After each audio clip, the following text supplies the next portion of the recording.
ನಿನ್ನೆ battle of red ಅಂತ ಹೇಳಿದ್ರೆ ಇವತ್ತು ಬ್ಯಾಟಲ್ ಆಫ್ ಬ್ಲೂಸ್ ಅಂತ ಹೇಳಕ್ ಇಷ್ಟಪಡ್ತೀನಿ. ಇಬ್ರು ಚಾಂಪಿಯನ್ಸ್ ಗಳ ನಡುವೆ ನಡೆಯುವಂತ ಒಂದು ಕಾಳಗ. 5 ಟೈಮ್ ಚಾಂಪಿಯನ್ಸ್ MI ಅಂತ ಹೇಳಿದ್ರೆ 1 ಟೈಮ್ ಚಾಂಪಿಯನ್ 2022 ಚಾಂಪಿಯನ್ ಆದದ್ದು GT. ಸರ್ ಇವರಿಬ್ರು ನಡುವೆ ನೀವು ಈ ಸೀಸನ್ ಏನಾಯ್ತು ಸರ್ ಅಂತ ಸಡನ್ ಆಗಿ ಕೇಳಿದ್ರೆ ಕ್ವಶನ್, 2 ಬಾರಿ GT ಗೆದ್ದಿರೋದು. ನಿಮ್ಗೆ ಜ್ಞಾಪಕ ಇದ್ರೆ ಅಹಮದಾಬಾದ್ ಅಲ್ಲಿ ಫಸ್ಟ್ ಬ್ಯಾಟಿಂಗ್ ಆಡ್ತಾ 190+ ಮಾಡಿ ಅದನ್ನ ಡಿಫೆಂಡ್ ಮಾಡ್ಕೋತಾರೆ. ನೆಕ್ಸ್ಟ್ ಗೇಮು ವಾಂಕಡೆಯಲ್ಲಿ ನಡೆಯುತ್ತೆ, ಅಲ್ಲಿ ಚೇಸ್ ಮಾಡ್ತಾ ಮ್ಯಾಚ್ನ ಗೆಲ್ತಾರೆ ಇನ್ಫ್ಯಾಕ್ಟ್.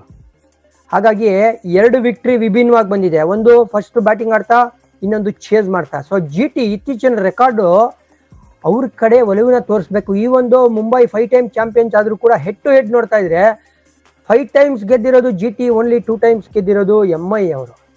ಸೊ ಹಿಸ್ಟ್ರಿ ಯಾರ ಕಡೆ ಇದೆ ಸರ್ ಅಂತ ಹೇಳಿದ್ರೆ ಅದು ಖಂಡಿತವಾಗ್ಲೂ GT ಕಡೆ ಇದೆ. ಬಟ್ ಬಟ್ಲರ್ ಇಲ್ಲ GT ಲೀಗ್, ಜ್ಞಾಪಕ ಇರಲಿ. ಅವ್ರು ಆಲ್ರೆಡಿ ವಾಪಸ್ ಹೋಗಾಯ್ತು ಇಂಗ್ಲೆಂಡ್ಗೆ. ಸೊ ಬಟ್ಲರ್ ಬದಲು ಯಾರು ಬರ್ತಾರೆ? ಕುಸಾಲ್ ಮೆಂಡೀಸ್ ಬರೋ ಸಾಧ್ಯತೆ ಇದೆ. ಇವರು ಟಾಪ್ 3 ಅಂದ್ರೆ GT ಅವರ ಟಾಪ್ 3 76% ರನ್ಸು ಅವರೇ ಮಾಡಿರೋದು. ಆ 76% ಅಲ್ಲಿ ಐ ಥಿಂಕ್ ನಿಯರ್ಲಿ 20 to 22% ಜಾಸ್ ಬಟ್ಲರ್ ಅವರ ಬ್ಯಾಟಿಂಗ್ ಬಂದಿದೆ.